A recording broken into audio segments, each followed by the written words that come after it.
कैसे उन्हें सालों की मेहनत की और कैसे आर्थिक तंगी में परीक्षा दी, कैसे एक भ्रष्ट व्यवस्था ने उनके सपनों को चल दिया। लेकिन सवाल यही है कि क्या सोशल मीडिया की आवाज सिस्टम में कानों तक पहुंचेगी या सिर्फ डिजिटल शोर रह जाएगी। जब अभ्यर्थी सड़कों पर उतरते हैं तो लाठीचार्ज होता है, जब शिक्षक भूलते हैं तो हिरासत में ले आता है। और यही सवाल होता है कि क्या लोकतंत्र में हक मांगना गुनाह है? लाठीचार्ज और हिरासत के बावजूद अभ्यर्थी शिक्षक हार नहीं मान रहे।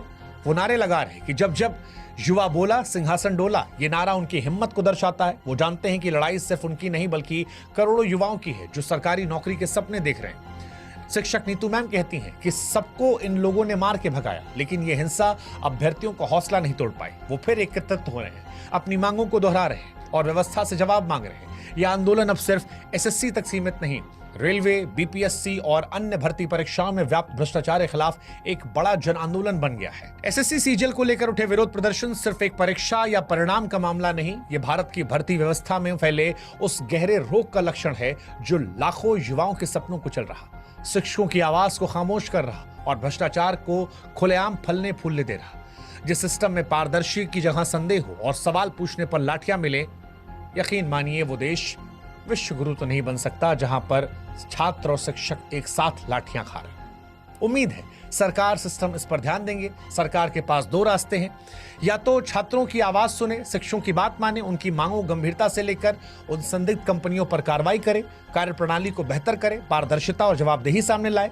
या फिर चुप रहकर इस पूरे भरोसे को रसातल में जाने दे जिसकी बुनियाद पर यह देश खड़ा है। आज युवा और शिक्षक सड़कों पर हैं क्योंकि सिस्टम ने उन्हें हर ओर से निराश किया है। उनके पास न्याय मांगने के सिवा कोई रास्ता नहीं बचा। लेकिन यह साफ है, लाठियां उनकी आवाज को दबा नहीं सकती, डर उन्हें चुप नहीं करा सकता। यह आंदोलन, ऐसा लगता है, तब तक नहीं रुकेगा जब तक बदलाव नहीं आता।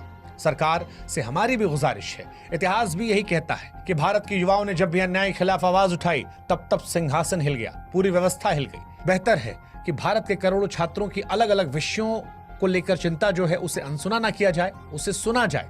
नहीं तो कहीं ऐसा ना हो कि इतिहास फिर से खुद को दोहरा जाए। इसी उम्मीद के साथ हम उम्मीद करते हैं कि वो कानों तक जो आवाज नहीं पहुंच रही वो पहुंचेगी, और इन छात्रों को, इन शिक्षकों को हमारा भी समर्थन है। जय हिंद।